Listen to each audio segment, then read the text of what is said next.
नमस्कार, आप देख रहे हैं दैनिक सवेरा टीवी और मैं हूं शगुन। महाकुंभ 13 जनवरी को महास्नान का दिन होने वाला है, तो आज 12 जनवरी है और क्या कुछ तैयारियां यहां शुरू हो चुकी हैं।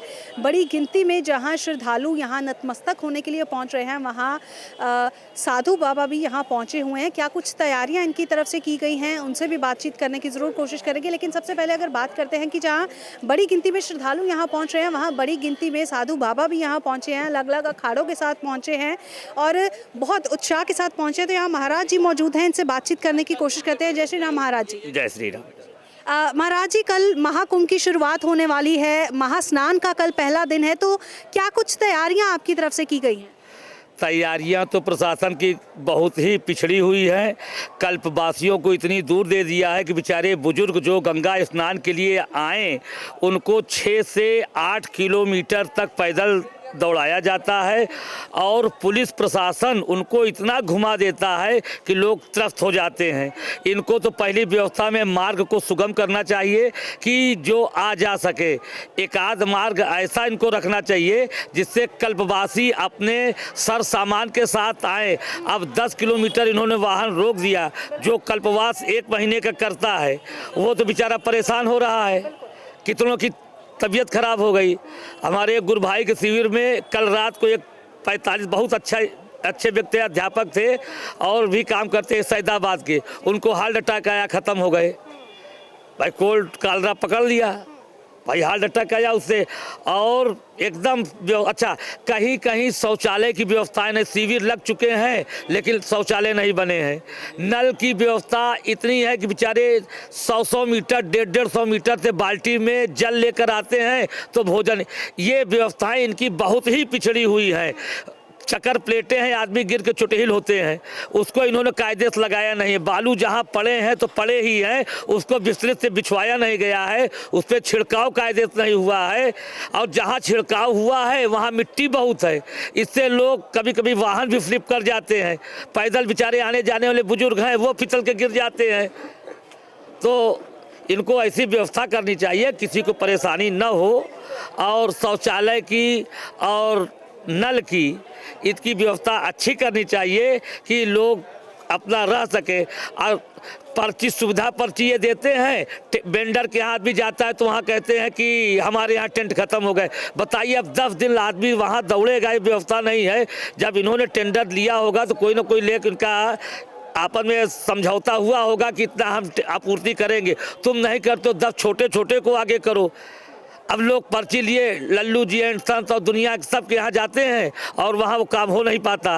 और प्रशासन पर्ची दे के अब एक साथ सबको इशू कर देता है। भाई ठेकेदार भी क्या करे, ठेकेदार भी काम का बोझ पड़ जाता है। अब एक दिन उनका 100 का टारगेट है कि हम 100 संस्थाओं को देंगे, तुमने जारी कर दिया 250। बाबा, आप कहाँ से आए? मैं यहीं प्रयागे से हूँ। मैं जगत गुरु शंकराचार्य काशीपीठ स्वामी विद्यानंद सरस्वती का शिष्य। मैं जगत गुरु स्वामी विश्वेश्वरानंद सरस्वती काजू महाराज। और भी क्या क्या मुश्किलों का आपको सामना करना पड़ा? बस ज़्यादातर प्रशासनिक परेशानियां हैं। पुलिस अगर किसी को रोक टोक न करे, वाहन अपने जगह पर खड़ा कराए, साधारण पैदल या हल्के वाहन जिनके पास वास्तविक कल्पवासी सामान है। अच्छा, कल्पवासी आते स्वयं परिचित हो जाते हैं कि तुलसी का वृक्ष, केले का वृक्ष जरूर उनके गाड़ी पर रहेगा। आप देख के जो कल्पवासी है, कल्पवासी को सुविधा दे, ऐसी कोई परेशानी न पड़े कि बेचारे बुजुर्ग परेशान हो। मैं प्रशासन से यही अपेक्षा करना चाहता हूं कि यात्री जो भी आए उसको कम से कम रास्ता दे जाने के लिए। पुलिस को ये आर्डर दें कि उनको परेशान न किया जाए और मित्रवत व्यवहार किया जाए, उनको रास्ता बताया जाए। हो सके तो होमगार्ड या पीआरडी के जवान हैं, उनको साथ लगाकर उनके शिविर तक भिजवाया जाए, क्योंकि ये आस्था का पर्व है। यहाँ के लिए किसी को निमंत्रण नहीं दिया जाता। यहाँ कुंभ की शुरुआत तब हुई जब देव दानव युद्ध हुए और समुद्र मंथन हुआ, और उसके बाद अमृत का घड़ा लेके जब चले तो उसकी कुछ बूंदें पड़ी। उससे पूर्व यहाँ ब्रह्मा जी ने सृष्टि रचने से पहले प्राकृष्ट यज्ञ किया था। क्योंकि ब्रह्मा जी के यज्ञ करने से उस स्थान पे ब्रह्मेश्वर महादेव हैं, जिसको आज दशाश्वमेध घाट कहते हैं। यहाँ 10 अश्वमेध यज्ञ के बराबर यहाँ भी कुछ बूंदें छलकी। इसलिए यहाँ बड़ा सौभाग्य है कि ये महाकुंभ का पर्व पड़ रहा है और इतने साल के अंतराल के बाद ऐसा नक्षत्र आ रहा है कि इसमें व्यक्ति जिस भावना से जाएगा, स्नान करेगा, उनकी साधना करेगा, उसकी सभी मनोकामनाएं पूर्ण होंगी। सभी की मंगल कामना। जय श्री राम। जय श्री राम जी।